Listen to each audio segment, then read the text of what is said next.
Somebody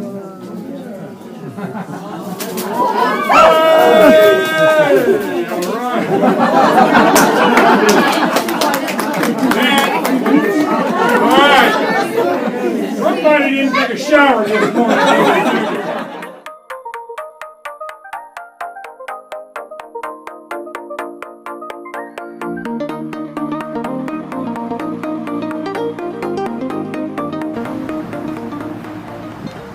Good morning, birders. A little bit different thing going on today. Right now I'm at Wild Birds Unlimited here in Dripping Springs, and we're about to go inside and look at the Last Chance Forever Raptor Rehabilitation Show. They brought a whole bunch of birds, so we'll go in and have a look at them, see what all they brought, and get some close-up looks at some really cool raptors today. But we are super grateful that Last Chance Forever is here with us today. They work really hard to take care of these rescued birds, and it's really just an honor to have them today. So we're really excited. This is a free event to our community today. We've made a donation to have them here, but if y'all are at all able to, please go to their website, Last Chance Forever. I put a link on our Facebook page, and make a donation if you're able to. And I know that they have a little card reader that you can also make a donation after if it's something you're able to do. So, without further ado, let's get started.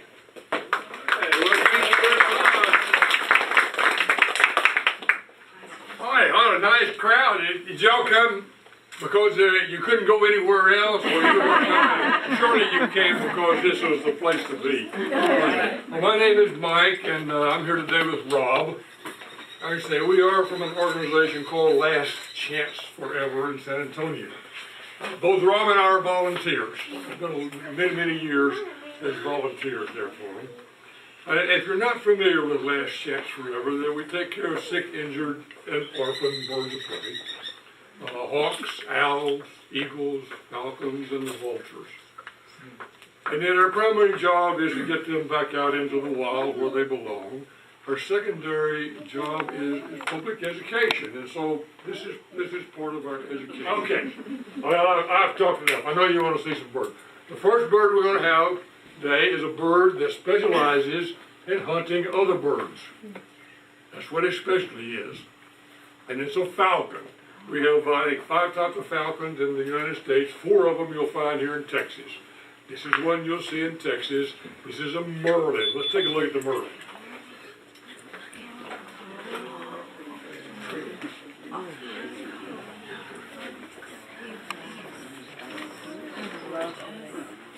The merlin is about the second smallest falcon that we'll find in the States. The smallest is a kestrel. They're really about the same size. There's just no comparison in the way they hunt and the fastness.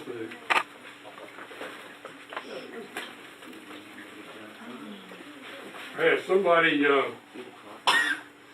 once compared, said, comparing a merlin with a kestrel is like comparing a Harley Davidson with a motor scooter. So this guy is a Harley Davidson. Now, falcons to hunt other birds have to have special features.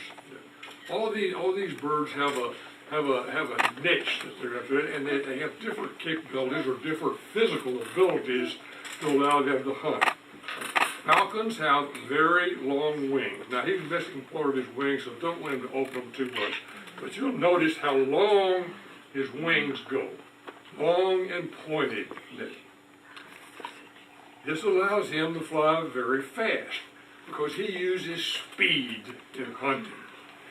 And he will get up, he would drive that. By the way, my previous life, I was a fighter pilot, so you're going to hear me talking about different, with birds hunting, fighter pilots hunting. Okay, so I'm going to tell you, he gets up on a perch, and this is what we call it in fighter pilot.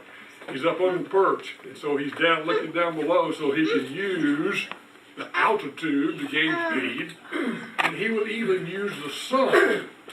You've seen that in the World War II movies where the fighters come out of the sun. These birds do that too. They get up with the sun behind them, so what they're after cannot see them. And he'll go into a dive. tuck those wings in and goes as fast as his little wings and his big heart will take him. Let's take a look at this next bird. It's called the goshawk.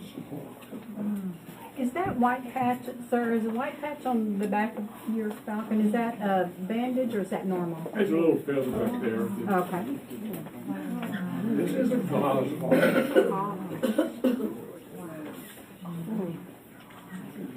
He's a northern woodlands bird. I've only seen one of these in the wild myself, and I was in Vermont. And I was taking a hike in the woods, and all of a sudden this flash went by. I said, "Whoa, what was that?" But and I didn't recognize. I had to go back and get my books and all and look up. It was a goshawk, and that's the only goshawk I've seen. So they like the colder weather. They live in the woodlands area. He's pretty much widespread. Not as widespread as the peregrine falcon, but you're going to find him on several different continents, several different countries. Europe, certainly there. Now, as a bird hunter in the forest, though, he hunts differently. Look at his short wings. He has very short, broad wings. Okay, this allows him to do bursts of speed. Those short wings allow bursts of speed. With the falcon, other falcons, the long wings will get up high and use a lot of altitude and a lot of pumping to get that speed going. But these short wings allow him to get a spurt. And he can sustain 40 miles an hour. Yeah. Not only that, but he has the ability to move through the forest like you are not going to believe. So which one of you young guys can tell me what hunts at night? What bird of prey hunts at night? An owl! Yeah, an owl hunts at night. Okay. But this guy's a native. You'll find him all over the state. You'll find him all over the 48 states. Alaska, Canada, Mexico. Now, he gets his name, Great Horned Owl.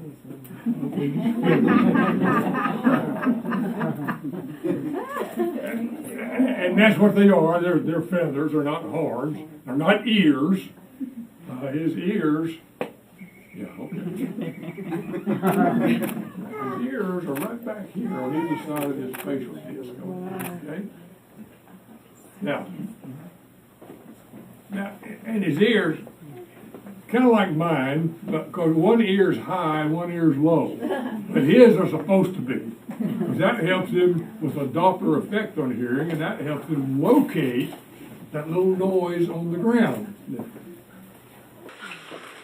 Finally, let's take a look at his eyes.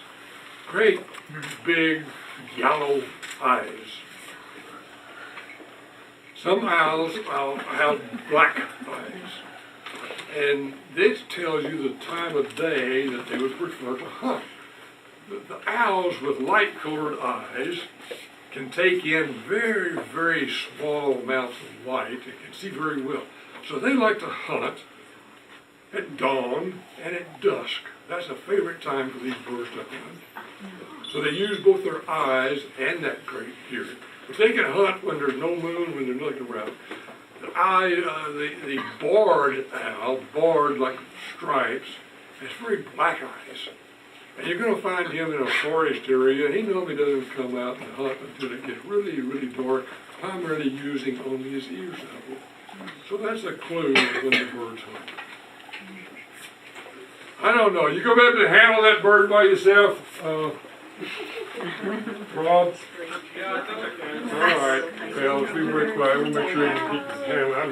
I had Bob handle this bird until later. Okay. Let's then take another look at another owl we have.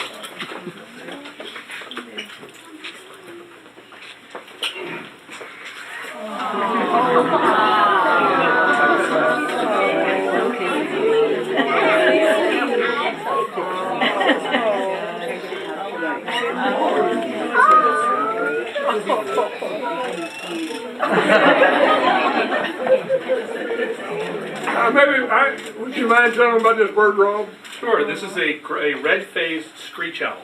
And this is the bird. You're going to put probably 4 or 5 of them around you at any given time. They're very numerous.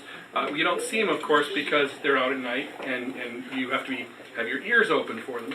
And what you want to listen for is a trilling sound, kind of sound. And that's when you know that you've got screech owls nearby. You'll very rarely actually see them because they're so small. And when they're in the trees, their camouflage is nearly perfect. The gray-faced screech owl is the one you're going to find in this area. And the gray-faced screech owls can be found in the old hardwood trees. He's going to be backed up against the trunk of the tree, and his feathers are going to just completely make him disappear.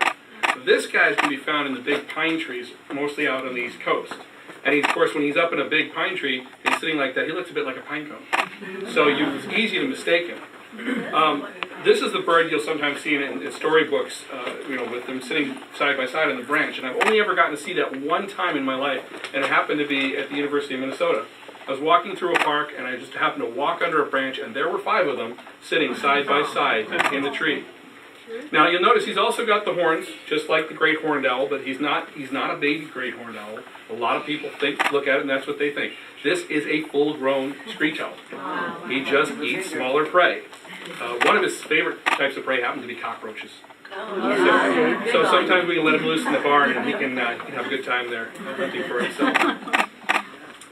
If I can get him to focus on something, you'll notice as I've been moving my hand up and down, and he tends to change shape a bit. Especially when he gets really tall. Okay, now we're going to go on to another bird that's entirely different. And this is bird that we're going to let this bird out here, so I want you youngsters to be very careful here. Okay? Don't reach out your hand toward this bird. They're not just going to see if you have food in it. Okay, it's a different type of problem. It doesn't hunt live things, that's dead things. I was like to fly around the country all the time trying to find something dead to eat. All right.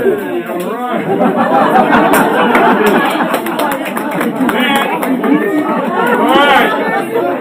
Somebody didn't take a shower this morning. Because he can smell. He does have a sense of smell. He smells the dead things. There's a rock cut food in his hand. This is a black vulture. And that's how he eats. He sticks that long beak in. He picks at his nasty things that we don't even want to touch. Pulls them out. And he's got very strong nose. He doesn't have very strong feet. But he has a little crook at the end of his beak, not much, but it's a very sharp, very powerful guy. Now notice he doesn't have any feathers or tiny little feathers on top of his head.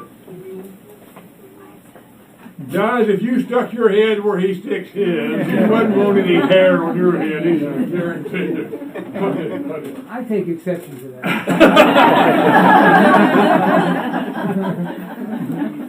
So it keeps that messy, gooey stuff out of his hair, and it helps keep him healthy.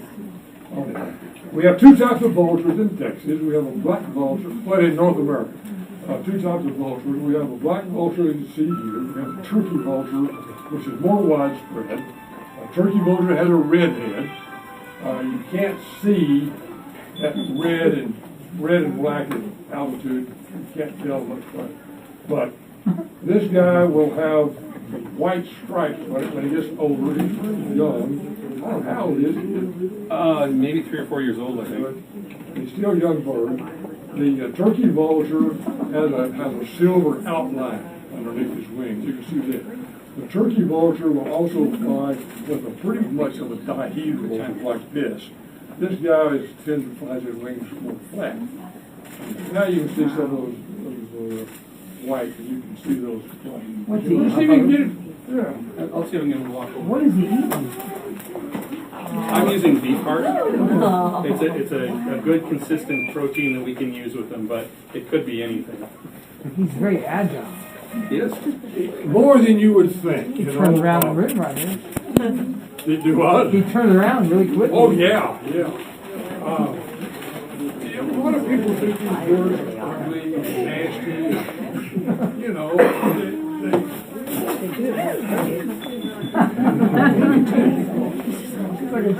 Birds can fly for hours, hours and hours and do nothing but move the end of its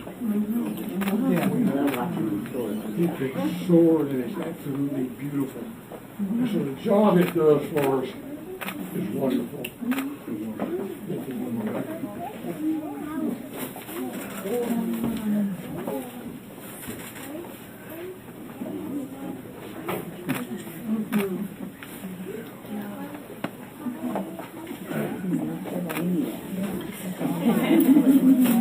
Hopefully you won't take part of your finger. I've never run across one of these when they're injured.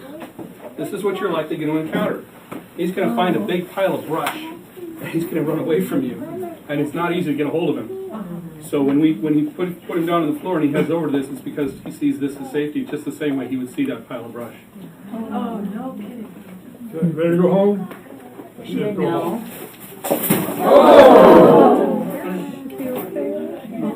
I don't want to go in yet. I was Try that again. 1, 2, 3. Time to go home. Go home. They don't want to. Go home. He likes you guys.